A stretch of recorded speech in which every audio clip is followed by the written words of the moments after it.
Hello everyone, welcome to all of you. आज हम PNST का क्वेश्चन पेपर सॉल्व करने जा रहे हैं। 7 फरवरी 21 का क्वेश्चन पेपर है, मॉर्निंग शिफ्ट का 9 to 11। तो आज हम इसकी बायोलॉजी देखने वाले हैं। हाँ, तो बोटनी का क्वेश्चन 1 हम देखने जा रहे हैं। इसमें पूछा गया है अर्धसूत्री विभाजन 1 के दौरान गुणसूत्र संख्या हो जाती है। क्वेश्चन में ही लिखा गया, हिंदी बहुत प्यारी चीज़ है। अर्धसूत्री यानी कि आधा आधा हो जा रहा है, तो कितना हो जाएगा? आधा हो जाएंगे गुणसूत्र, इसलिए अर्धसूत्री विभाजन कहा गया है। तो गुणसूत्रों की संख्या क्या हो जाएगी? आधी हो जाएगी, यानी कि ऑप्शन क्या जाएगा? ये। श्लीडन और श्वान द्वारा दिए गए कोशिका सिद्धांत के बारे में व्याख्या नहीं करता है। श्लीडन और श्वान ने प्लाज्मा मेम्ब्रेन के बारे में बताया है, पादप और पशु पिंडों की संरचना के बारे में बताया कि उनकी शेप कैसा होता है। ठीक है, उनने बताया कि पादप कोशिकाओं की अद्वितीय कोशिका भित्ति की उपस्थिति होती है। यानी कोशिका भित्ति, एक ये क्वेश्चन बनता है कि कोशिका भित्ति किस में होती है? सिर्फ पादप कोशिकाओं में ही होती है, जंतु कोशिकाओं में नहीं होती है। ये क्वेश्चन बहुत बनता है, ये याद कर लेना। अब श्लीडन और श्वान जी जो थे, इनने बहुत प्यारी चीज़ कही थी। इनने सब चीज़ें प्यारी ही कही है, लेकिन इनने ये नहीं कहा था, इनने कोशिकाओं का निर्माण कैसे होता है ये नहीं बताया था। ये बहुत चातुर थे। इनको ये चीज़ नहीं बता दी कि कोशिकाओं का निर्माण नहीं होता है, तो इनने अपनी जो पता थी वो चीज़ें बता दी, लेकिन कोशिकाओं का निर्माण कैसे होता है ये नहीं बताएंगे भैया हम। अगला क्वेश्चन जा रहा है, निम्नलिखित में कौन सा एक भोजन के संरक्षण के लिए रासायनिक परिरक्षक है? रासायनिक भोजन के संरक्षण, अपन जैसे मार्केट से जो पैक्ड फूड खरीदते हैं डिब्बा बंद, जैसे बहुत सारी कंपनियों के पैकेज्ड फूड आते हैं, तो वो इतने सालों तक अगर रखे रहे, मतलब सालों तक तो नहीं, महीनों तक रखे रहते हैं, ख़राब क्यों नहीं होते?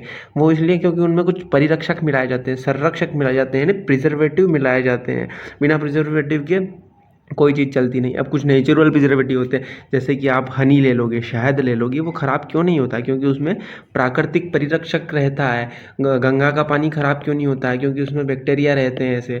तो वो सब चीज़ें होती है। तो इसमें केमिकल की पूछा है कि कौन सा केमिकल परिरक्षक है जो होता है, तो सोडियम बेंजोएट है, याद कर लीजिए। अगला क्वेश्चन है, निम्नलिखित में से कौन सा एक प्रोकैरियोट के साथ यूकैरियोट कोशिकाओं में भी मौजूद हो? प्रोकैरियोट और यूकैरियोट का पिछले एक पेपर में मैंने बताया था कि प्रोकैरियोट कोशिकाएं क्या होती है। प्रोकैरियोट का मतलब होता है अल्टो 800 कार, और यूकैरियोट कोशिकाएं मतलब होती है ओडी या BMW। यानी इनके अंदर न्यूक्लियस नहीं होता है, इनके अंदर न्यूक्लियस होता है। ठीक है, तो अब एक और चीज़ क्वेश्चन इन्होंने बना दिया है, बोले निम्न कौन सा साथ साथ दोनों चीज़ों में एक ही चीज़? राइबोसोम। भैया राइबोसोम बहुत अच्छी चीज़ है। इसकी ये क्या करता है? ये प्रोटीन का निर्माण करता है।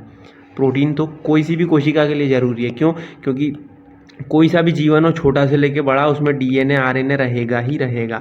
और DNA RNA क्या होता है? ये प्रोटीन से ही बनता है। तो राइबोसोम सब में होगा, प्रोकैरियोट हो चाहे यूकैरियोट हो, राइबोसोम सब में रहना है। राइबोसोम प्रोटीन से बनता है, प्रोटीन बनाता है, और प्रोटीन से क्या बनता है? DNA और RNA बनता है। अगला क्वेश्चन है, दोहरे निषेचन की पूरी प्रक्रिया में कितने केंद्रक शामिल होते हैं?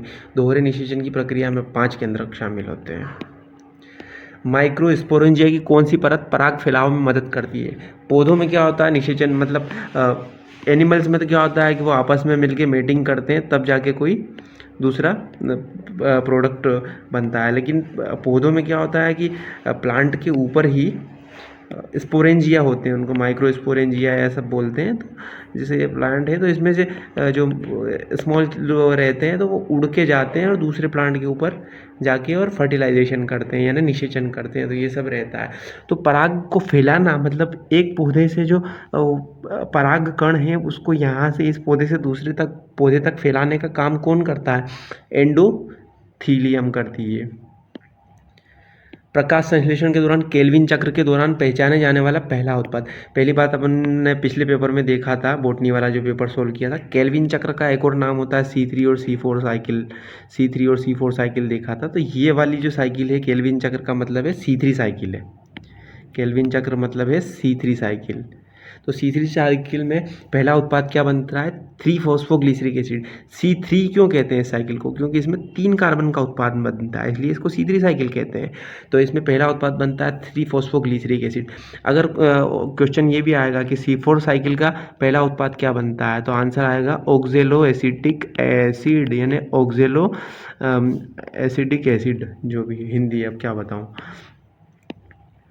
अगला क्वेश्चन है, एक परा उत्पत्ति मूलक वाह ट्रांसजेनिक फसल जो रतौंधी की समस्या को हल करने में मदद करती। अब बताओ, रतौंधी का नाम आते से ही अपने दिमाग में क्या आता है, विटामिन आता है। रतौंधी किसकी कमी से होता है भाई साहब, विटामिन ए की कमी से होता है, ठीक है। तो गोल्डन राइस के अंदर विटामिन ए बहुत प्रचुर मात्रा में होता है। तो रतौंधी की समस्या को हल करने में कौन मदद करेगा, गोल्डन राइस मदद करेगा।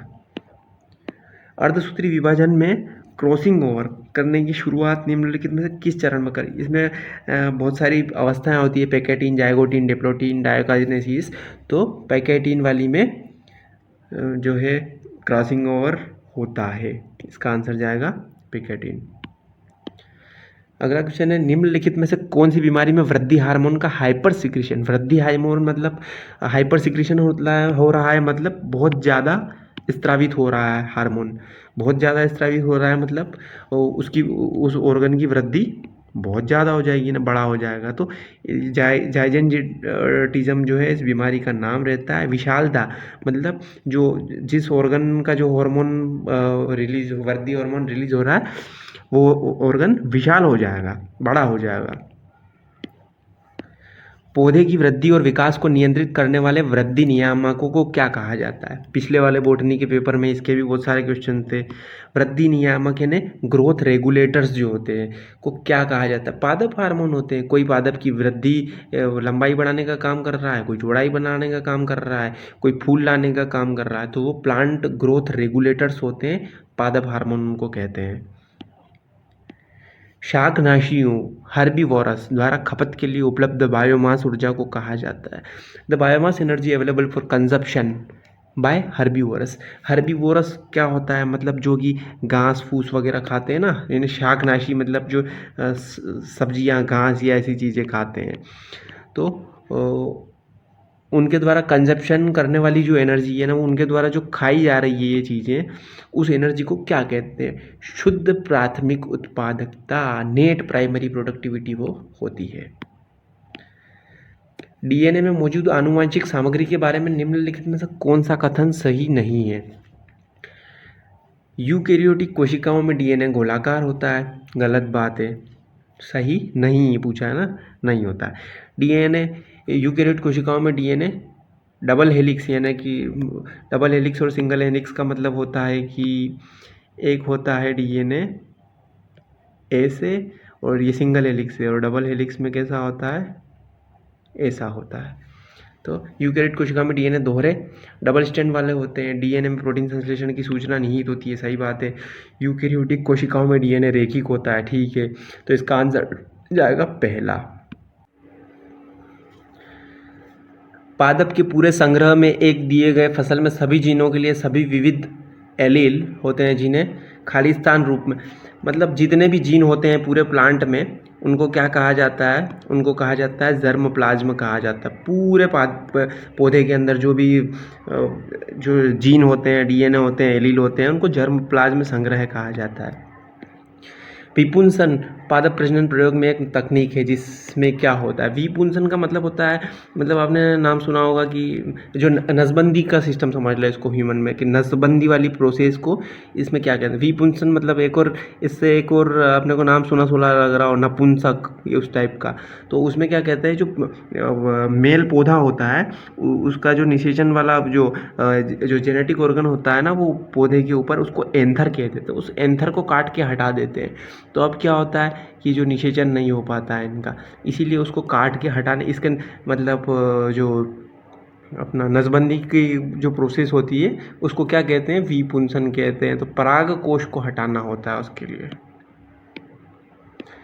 डीबोव की झिल्ली निम्नलिखित में से किस ऊतक के बीच मौजूद होती है, संयोजी ऊतक के बीच मौजूद। संयोजी ऊतक क्या होते हैं, यानी कनेक्टिव टिश्यू, मतलब दो कोशिकाओं को कनेक्ट करते हैं। ये कोशिका हो गई और अगली कोशिका ये हो गई, इन दोनों के बीच में जो भी ऊतक है, यानी जो इनको चिपकाने का काम कर रहा है वो होता है संयोजी ऊतक, यानी कनेक्टिव, दोनों को कनेक्ट करने का काम कर रहा है, तो वो होता है कनेक्टिव टिश्यू। डीबो की झिल्ली में जो कहाँ मौजूद, किस ऊतक के बीच में मौजूद होती है, तो संयोजी ऊतक आंसर जाएगा इसका।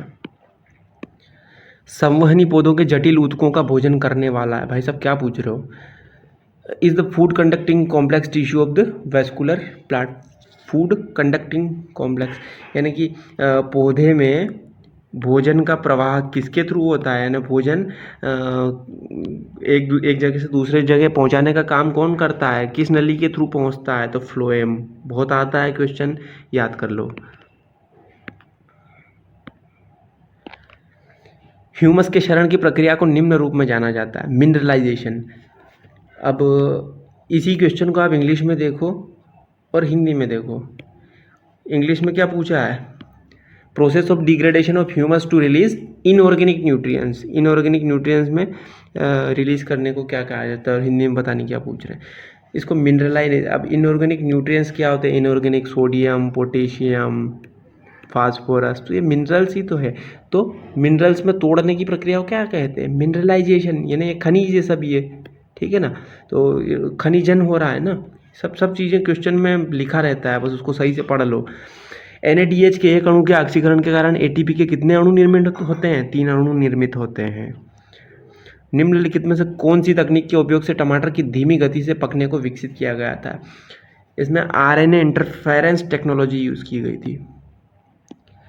निम्नलिखित में से कौन सा एंजाइम पाश्चुरीकरण के दौरान दूध से नष्ट हो जाता है, बहुत बार क्वेश्चन आता है, बहुत इंपॉर्टेंट क्वेश्चन है। पाश्चुरीकरण का एक और क्वेश्चन पिछले वाले पेपर में आपको बताया था कि पाश्चुरीकरण किस टेम्परेचर और टाइम कॉम्बिनेशन पे होता है, तो अपन ने देखा था 63 डिग्री सेंटीग्रेड पे 30 मिनट के लिए और 72 डिग्री सेंटीग्रेड पे कितने, 72 डिग्री सेंटीग्रेड पे होता है 15 सेकंड के लिए। ऊपर वाला मिनट है, नीचे वाला सेकंड है, ये टाइम कॉम्बिनेशन याद रखना, बहुत बार पूछा जाता है। तो अब ये क्वेश्चन अलग है, इसमें कौन सा एंजाइम पाश्चुरीकरण के दौरान नष्ट हो जाता है, बहुत प्यारा क्वेश्चन है, बहुत आता है। फास्फेटेज जो एंजाइम होता है दूध के अंदर, अगर उसको आप पाश्चुरीकृत कर लेंगे उस दूध को 63 डिग्री सेंटीग्रेड पे 30 मिनट या 72 डिग्री सेंटीग्रेड पे 15 सेकंड के लिए, तो जो दूध में फास्फेटेज जो एंजाइम है वो नष्ट हो जाएगा। पाश्चुरीकरण हो गया दूध का। अगला क्वेश्चन है सेल्यूलर विशेषता जिस पर टिश्यू कल्चर की तकनीक के गुण पर आधारित होती है। टिश्यू कल्चर की तकनीक पे कौन सी आधारित है, तो टोटीपोटेंसी। टोटीपोटेंसी क्या होता है, मतलब कोई भी पौधा है तो इसकी आप एक टहनी को बीच में से काट देंगे तो वो काटने के बाद थोड़े टाइम बाद वापस वैसी आ जाती है, वैसी बढ़ जाती है। अपना हाथ काट दिया जाए तो क्या वो फिर से थोड़े टाइम बाद छोड़ देंगे तो बढ़ जाता है, नहीं बढ़ता है। लेकिन पौधों में क्या होता है, आप एक टहनी काट दो तो वो थोड़े टाइम बाद फिर बढ़ जाती है। ये इसकी इसी प्रोसेस को क्या कहते हैं, टोटीपोटेंसी कहते हैं। ये इसकी सेल्यूलर विशेषता है, इसकी मतलब सेल्यूलर मतलब कोशिका की विशेषता है, इसलिए वो टिश्यू कल्चर की तकनीक पर आधारित है, इसी इसको टोटीपोटेंसी आंसर जाएगा। टिश्यू कल्चर द्वारा बीमारी से वायरस मुक्त पौधों का उत्पादन करने के लिए रोग के किस भाग का चयन किया जाता है। पिछले वाले पेपर में आपको बताया था शीर्षस्थ विभजोतक, मध्यस्थ विभजोतक, एक्सिलरी मेरिस्टेम क्या होता है। तो टिश्यू कल्चर वाली प्रोसेस में इन्हीं विभजोतक का मतलब कि विभाजित करने वाले ऊतक, आंसर जाएगा सी। निम्नलिखित में से कौन सा ऊतक गर्भनाल में मौजूद वाटन की जेली का उदाहरण है। Mucus connective tissue.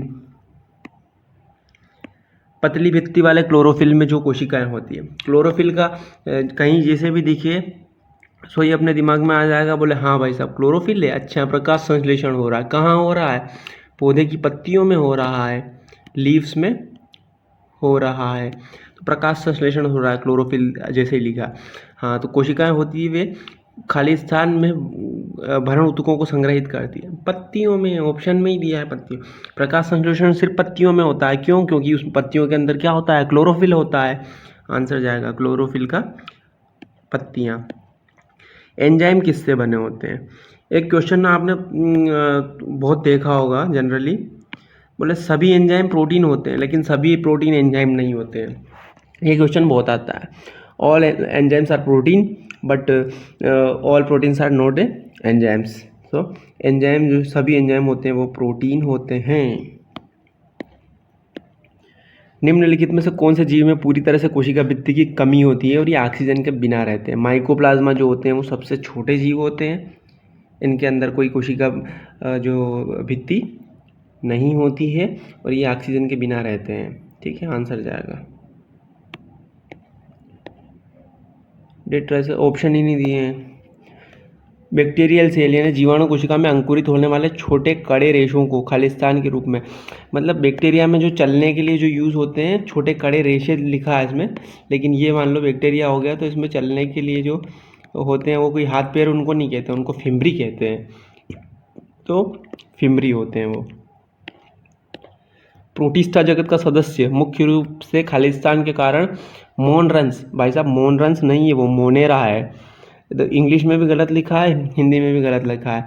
अब व्यापम वाले ऐसे तो करते हैं भाई, फिर बच्चे कहाँ जाएंगे। तो मोनेरा होता है वो, Monera, protista, fungi, Plantae, animalia, वो 5 जगत वर्गीकरण आपने पढ़ा होगा ना। तो मोनेरा सबसे छोटा होता है, वो प्रोकैरियोट होता है, और बाकी प्रोटिस्टा, फंजाई, प्लांटी, एनिमेलिया ये सब यूकैरियोट में आते हैं। यूकैरियोट मतलब ओडी और BMW कार, और प्रोकैरियोट्स मतलब ओल्टो कार।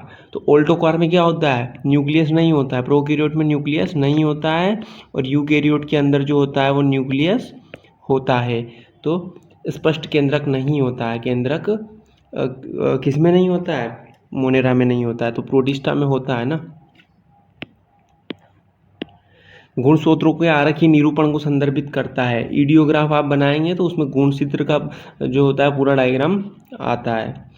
निम्नलिखित में से कौन सा यकृत का कार्य नहीं है? लीवर का काम क्या नहीं है? डिटॉक्सिफिकेशन, ठीक है, आप कुछ भी उल्टा सीधा खा लेंगे तो लीवर में टूट के और जो गलत चीज़ें हैं वो बाहर निकाली जाती है। डिटॉक्सिफिकेशन करता है लीवर, बाइल का उत्पादन भी करता है, लेकिन बाइल का संग्रहण कहाँ पे होता है? बाइल का संग्रह, पित्त का संग्रहण कहाँ पे होता है? ये होता है पित्त थैली में होता है, ठीक है। और ग्लाइकोजन का स्टोरेज भी लीवर करता है, लेकिन इंसुलिन का उत्पादन लीवर के अंदर नहीं होता है। इंसुलिन का उत्पादन कहाँ होता है? पेनक्रियास के अंदर होता है। पेनक्रियास यानी कि अग्नाशय। ये क्वेश्चन भी बहुत पूछा जाता है। एक क्वेश्चन आप अभी सोल्व कर रहे हैं, एग्जाम की प्रैक्टिस के लिए कर रहे हैं, तो एक क्वेश्चन के अंदर 5 क्वेश्चन रहते हैं, उन सभी को कवर करना है। ऐसा नहीं है कि इसका इनमें से बस एक ही ऑप्शन का अपने को टिक करना है और आगे चलिए, नहीं। अब इंसुलिन का उत्पादन नहीं हो रहा है, लेकिन इंसुलिन का उत्पादन होता कहाँ है ये तो याद रखो, इसका सही क्वेश्चन, ठीक है। तो इंसुलिन का उत्पादन होता है अग्नाशय में, और यकृत के काम ये हो गए। ये अभी अपना जो है जूलॉजी चल रही है, ठीक है, जूलॉजी स्टार्ट हो गई है, बॉटनी खत्म हो चुकी है। अगला क्वेश्चन आ रहा है, गर्भनाल के कामकाज में इसकी माँ और भ्रूण के बीच सामग्री का आदान प्रदान करने में कैसे मदद करती है? प्लेसेंटाई विलाई होते हैं। जो प्लेसेंटा मतलब क्या होता है, वो अपना क्या कहते हैं, माँ और बच्चे के बीच में जो आदान प्रदान होता है पोषण का, तो वो ऐसी होती है, बच्चे के पास जाके ऐसे, ये बच्चा है तो उसको ऐसे ऐसे ऐड कर लेती है, और यहाँ से ये माँ है, ये पूरा न्यूट्रिशन ऐसे जाता है। तो प्लेसेंटाई विलाई होती है। ये जो छोटे छोटे हैं ना, ये विलाई होते हैं, फैलने की अनुमति देने के लिए एक शाखित आकार और बड़े सतह, एरिया ज़्यादा होता है उसका। जितना ज़्यादा एरिया होगा उतना पोषण अच्छे से देगा वो। कौन से मानव रोगों में ट्रांसजेनिक मॉडल उपलब्ध नहीं है? ट्रांसजेनिक मॉडल आर्थराइटिस में नहीं है। हम मेजबान डीएनए के साथ सम्मिलित वायरल जीनोम को क्या कहते हैं? प्रोफेज। मेजबान डीएनए के साथ वायरल जीनोम आ जाएगा, उसको प्रोफेज कहेंगे। किस चरण के दौरान भ्रूण गर्भाशय के एंडोमेट्रियम में स्थापित होता है? जो गर्भावस्था होती है उसके 2-3 फेज होते हैं। सबसे पहले क्या होता है, निषेचन होता है, यानी कि मेल व फीमेल गैमेट और मेल का जो शुक्राणु होता है ये आपस में दोनों मिलते हैं, फिर ये निषेचन हो गया, फिर इसके बाद भ्रूण बन जाएगा, और ये भ्रूण का क्या होगा, गर्भाशय में जो स्थापित होता है। तो किस स्टेज में, किस चरण में स्थापित होता है? तो ब्लास्टोसिस्ट, यानी भ्रूण में ऐसे ब्लास्टोसिस्ट बन जाते हैं, तब जाके वो गर्भाशय में स्थापित होता है। एक बहुत ही सामान्य मीठे पानी की मछली कौन सी है? मीठे पानी की है कतला, और भी बहुत सारी होती है, जैसे एक बार देखना रोहू, कतला, कलेरियस, ये सब चीज़ें होती है, लेकिन कतला इसका आंसर। किडनी के बोमेन कैप्सूल में रक्त कोशिकाओं के अस्तर करने वाली कोशिकाएं जो होती है उनमें छेद या फेनेस्ट्रेशन होते हैं, ठीक है। इन विशेष कोशिकाओं का उद्देश्य क्या होता है? अब किडनी का काम करती है, अपन कुछ भी पानी वानी पी रहे हैं तो वो पानी क्या जाता है, किडनी में जाता है, और फिर जो फालतू जो वेस्टेज जो प्रोडक्ट है, किडनी का काम यूरिन क्यों आता है, उसमें जो वेस्ट है जो अपनी बॉडी का, तो वो निकाला जाता है। तो अब किडनी से, जैसे किडनी ऐसा इस शेप में होती है, यहाँ पे पूरी कोशिकाएं होती है, इस पूरी लाइन के अंदर बहुत सारी कोशिकाएं होती है इसे। तो ये कोशिकाएं क्या करती है कि जो अपन ने जो काम की चीज़ें नहीं है वो बाहर निकाल रहे हैं पानी के थ्रू, तो वो पानी ये से जा रहा है, लेकिन अब इसमें कुछ काम की चीज़ें भी, जैसे सोडियम हो गया, पोटेशियम हो गया, क्लोराइड हो गया, ये सब मिनरल्स है, ये तो खनिज लवण भी निकल जाते हैं इससे। तो ये क्या करते हैं कि अपनी गलती सुधारने के लिए जो ये वाली कोशिकाएं है ना, ये फिर से एक और बार अवशोषित करती है, वापस से बॉडी के अंदर ले लेती है उस चीज़ को, यहाँ पे भी, यहाँ करके, और फिर यहाँ आखिरी में जो बच जाता है उसको जाने देती है, कहाँ पे, मूत्राशय में, और फिर कहाँ, शरीर से बाहर निकाल दिया जाता है। तो इस प्रोसेस को क्या कहते हैं? अल्ट्रा फिल्ट्रेशन कहते हैं। पहले फिल्ट्रेशन हुआ यहाँ पे आगे, ठीक है, किडनी में, और फिर किडनी से पहले मतलब एक बार यहाँ पे इसने क्या किया, फिल्ट्रेशन किया, फिर एक और बार अपनी गलती को सुधार, बोले कहीं गलती से भी गलती ना हो जाए मुझसे, तो उसको अल्ट्रा फिल्ट्रेशन किया फिर से, और फिर बाहर निकाला। तो जो नेफ्रॉन जो होता है उसका बोमन कैप्सूल क्या करता है? अल्ट्रा फिल्ट्रेशन करता है। जेनेटिक्स यानी अनुवांशिकी का अध्ययन पादपों एवं जानवरों की तरह, पूरी हिंदी की इंग्लिश की ऐसी तैसी कर दी है इनने। Human genetics can not be studied like plants and animals because, मानव आनुवंशिकी का अध्ययन पादपों एवं जानवरों की तरह नहीं किया जा सकता। क्यों? क्योंकि इसमें नियंत्रित चयनात्मक प्रजनन की अनुपस्थिति होती है, नियंत्रित नहीं किया जा सकता, और चयनित प्रजनन अपन नहीं करवा सकते हैं, इसलिए जो है पादपों एवं जानवरों की तरह इसमें हम अध्ययन नहीं कर सकते हैं। वृषण के अंतरालीय स्थानों में मौजूद कोशिकाओं को इंटरस्टिशियल कोशिकाएं, अंतरालीय कोशिकाएं कहा जाता है, ठीक है। 3 रोगाणु परतों का एक्टोडर्म खालिस्तान को जन्म देता है। तंत्रिका प्रणाली को जन्म, तंत्रिका प्रणाली क्या होती है? यानी कि सूचनाओं का आदान प्रदान करने वाली। निम्नलिखित में से कौन सा रक्त के थक्के में शामिल नहीं है? रक्त के थक्के में सभी चीज़ें शामिल है। कौन कौन सी शामिल है? थ्रोम्बोकाइनेज, फाइब्रिन, प्लेटलेट्स, ये सब मिला के कहीं भी चोट लग जाए आपके बॉडी पे तो थक्का बनाने में ये तीनों मदद करते हैं। बिलिरुबिन नहीं करता है। बिलिरुबिन का काम है यकृत में, ये यकृत की सेहत सुधारने के लिए काम करता है, यकृत में ही स्रावित होता है, तो बिलिरुबिन यकृत का काम करता है। ऑप्शन ही नहीं दिए हैं। निम्नलिखित में से कौन सा परीक्षण बच्चे के लिंग का पता लगा सकता है? अब देखो, बच्चे के लिंग का पता लगाने के लिए RT-PCR तो आपने अभी बहुत देखा होगा, कोरोना में वायरस का पता लगाता है। एलाइजा भी ऐसी बीमारियों को पता। विडाल टेस्ट किसके लिए होता है? ये होता है टाइफॉइड के लिए होता है। ये क्वेश्चन भी बहुत पूछा जाता है। और एमनियोसेंटेसिस से अपन को बच्चों का मेल है या फीमेल है ये पता लगाया जाता है। इसमें क्या करा जाता है? भ्रूण होता है, उस भ्रूण के अंदर एक निडिल चुभाई जाती है और उसमें से थोड़ा सा फ्लूइड निकाला जाता है बाहर, फ्लूइड बाहर निकाला जाता है और उसको लेबोरेटरी में टेस्ट किया जाता है, देखा जाता है फिर कि मेल या फीमेल। उस टेक्निक को कहते हैं एमनियोसेंटेसिस। अन्य कोशिकाओं द्वारा किसी कोशिका के अनियंत्रित विकास को रोकना, बहुत अच्छा क्वेश्चन है। दूसरी कोशिका के अनियंत्रित विकास को रोकना, मान लीजिए आपकी एरिया में किराने की दुकान है, ये किराने की दुकान है, यहीं पड़ोस में एक और किराने की दुकान नई खुल गई है। ये किराना 1 थी, ये किराना 2 है। अब जो इन भाई साहब की जो सेलिंग होती थी वो कम हो गई, क्योंकि जो नया बंदा आया इसकी बोलने की टेक्निक भी अच्छी थी, इसका व्यवहार भी अच्छा था, ये छूट भी देता था, ऑफ़र भी देता था, तो इसकी दुकान चल गई। इसकी 100% की स्पीड से चल रही है और भाई साहब 10% पे आ गए हैं। तो इनके आने से, पास में आने से जो है इनकी ग्रोथ कम हो गई है और इनकी ग्रोथ बढ़ गई है। तो कॉन्टैक्ट इनहिबिशन, अब देखो इनकी इंग्लिश, कॉन्टैक्ट इनहिबिशन को हिंदी में भी वही लिख दिया, इंग्लिश में भी। अब हिंदी वाले बच्चे क्या समझेंगे इसको, कहाँ जाएंगे वो।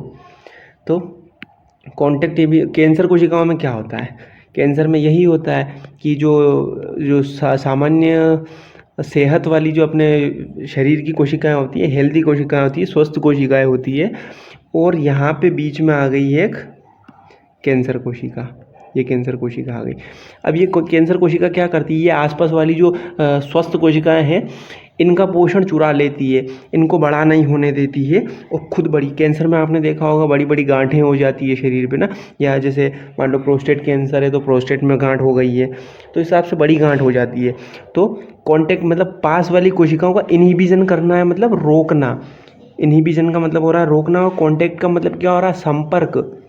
तो संपर्क वाली कोशिकाओं को रोकना, इन संपर्क वालियों को रोक दिया इसने और खुद बड़ी होती गई होती गई होती गई। क्यों? क्योंकि इन पड़ोस वालियों का सबका कोशिकाओं का इसने पोषण चुरा लिया, तो वो बड़ी होती गई। तो अनियंत्रित विकास, इसका अनियंत्रित विकास हो रहा है कैंसर कोशिका का, और इनको इसने रोक दिया है, तो ये संपर्क वाली कोशिकाओं को रोक दिया है, तो कॉन्टैक्ट इनहिबिशन। हार्मोन सर्केडियन लय को नियंत्रित करता है। सर्केडियन लय यानी अपने शरीर के अंदर एक बायोलॉजिकल क्लॉक होती है जिसमें सब पहले से डिसाइड होता है किस टाइम पे क्या होना है। क्या अपने जैसे कोई रूटीन है, मान लो अपन डेली 4 बजे उठ रहे हैं, तो आप मान लो आप 1 साल से डेली 4 बजे उठ रहे हैं, तो फिर आपकी एक बायोलॉजिकल क्लॉक जो है वो सेट हो जाएगी कि आपको नींद नहीं आएगी, या आप 3 बजे भी सोए हैं ना तो आपकी नींद 4 बजे खुल जाएगी। तो ऐसा रहता है बायोलॉजिकल क्लॉक। तो वो किसकी वजह से निर्धारित होता है, वो मेलाटोनिन जो होता है, और मेलाटोनिन पीनियल ग्रंथि से स्रावित होता है जो कि ब्रेन के अंदर होती है, तो वहाँ से नियंत्रित होता है। कोशिका सुरक्षात्मक चिकनाई म्यूकस को स्रावित करती है, गोबलेट कोशिकाएं। निषेचन के बाद कौन सा तंत्र एक दूसरे शुक्राणु कोशिका के प्रवेश को रोकता है। देखो निषेचन जो होता है उसमें क्या होता है कि एक ही शुक्राणु अंडाणु को निषेचित करता है, एक ही करता है। ऐसा नहीं है कि बहुत सारे शुक्राणु जाते हैं, लेकिन लाखों में से सिर्फ एक ही जो योग्य होता है वही निषेचित कर पाता है। तो निषेचन के बाद कौन सा तंत्र एक दूसरे, अब एक ने निषेचन कर लिया तो बाकी शुक्राणुओं के निषेचन को कौन सा तंत्र रोकता है, कोर्टिकल रिएक्शन जो होती है वो रोकती है।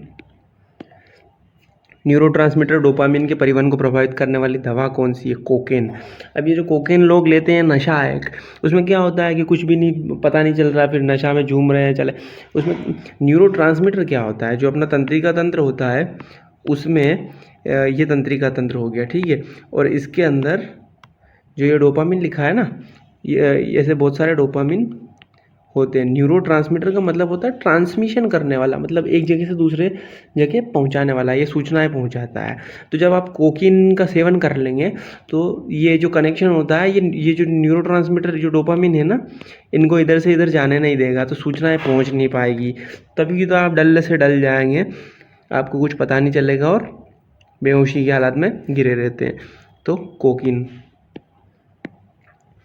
एंजाइना पेक्टोरिस क्या होता है, एक सीने में एक दर्द होता है, बहुत चेस्ट पेन होता है, उस कंडीशन को एंजाइना पेक्टोरिस कहते हैं। मानव में कौन सा शरीर अंग जन्म से वयस्कता तक वजन में वृद्धि, सिर्फ लास्ट तक ब्रेन के वजन में वृद्धि होती रहती है, बाकी अस्थियां, मसल और पूरे ऑर्गन जितने भी है वो सब एक टाइम तक वृद्धि करते हैं, मतलब 25-30 साल 35 साल तक कर लेंगे, लेकिन लाइफ टाइम नहीं करते हैं। मस्तिष्क जो है वो आखिरी तक वृद्धि करता है। संयोजी ऊतक मैट्रिक्स में पाया जाने वाला, संयोजी ऊतक अभी आपको बताया था है ना, कनेक्टिव टिश्यू यानी 2 कोशिकाओं को कनेक्ट करने वाला है। ये कोशिका हो गई, ये कोशिका हो गई, इन दोनों कोशिकाओं को जोड़ने वाला जो ऊतक है यहाँ बीच में जो दोनों को चिपकाने का काम करेगा उसको कहते हैं संयोजी ऊतक। तो वो कोलेजन फाइबर बोलते हैं अपन, वो चिपकाने का काम कौन करता है, कोलेजन। पुरुष प्रजनन क्षमता में अधिवृषण की क्या भूमिका होती है, ठीक है। ये होता है एपिडिडाइमिस होता है, एपिडिडाइमिस होता है, ये वृषण हो गया। तो इसके अंदर एक यहाँ पे एक नलिका होती है, पूरा वृषण के अंदर यहाँ पे एक एपिडिडाइमिस होती है, वास डिफेंस होती है, वासा डिफरेंशिया होता है। तो ये क्या करता है, जो शुक्राणु बन गया कहाँ बनता है, तो कहाँ बनता है, फिर उसका संचय कहाँ होता है, फिर वो उसमें वो जो एनर्जी बूस्ट कहाँ पे होती है, ये सब चीज़ें क्वेश्चन बनते हैं। तो शुक्राणु का परिपक्वता भंडारण स्थल जो है वो क्या है, एपिडिडाइमिस से अधिवृषण है, ये क्वेश्चन बहुत बनता है। अर्धसूत्री विभाजन में कौन से जीन में स्वतंत्र अलगाव शायद ही कभी देखा जा सकता है? वाह, स्वतंत्र अलगाव तो लिंक्ड जीन, यानी लिंक्ड मतलब जुड़े हुए हैं भाई साहब, तो जुड़े हुए हैं तो इनमें स्वतंत्र अलगाव नहीं देखा जाएगा। निम्नलिखित में से कौन सा रोग एक एंजाइम को संश्लेषित करने में असमर्थता के कारण होता है? फेनाइल कीटोनूरिया जो है वो फिनाइल एलानिल जो एमिनो एसिड होता है, फिनाइल एलानिन, उसको बनने से रोक देता है। बच्चों में होता है जनरली ये फिनाइल कीटोनूरिया। तो ये जो है इस एंजाइम को संश्लेषित फिनाइल एलानिन को संश्लेषण को रोक देता है, इसलिए फिनाइल कीटोनूरिया हो जाता है। चार्ल्स डार्विन जी ये जीवों के स्वास्थ्य को अंततः स्वास्थ्य को संदर्भित करते हैं। प्रजनन की बात करी थी चार्ल्स डार्विन ने। निम्नलिखित में से कौन जनसंख्या के आकार को बढ़ाएगा? जन्म दर बढ़ जाएगी तो जनसंख्या का आकार भी बढ़ेगा। किस विटामिन को एंटी स्टेरिलिटी विटामिन, इंग्लिश देखो भाई साहब की, सॉरी हिंदी देखो भाई साहब की, एंटी स्टेरिलिटी को एंटी स्टेरिलिटी लिख दिया, अब हिंदी वाले कहाँ जाएंगे। बंध्यता रोधी, यानी किससे बंध्यता नहीं होगी, ऐसा लिखा जाना था।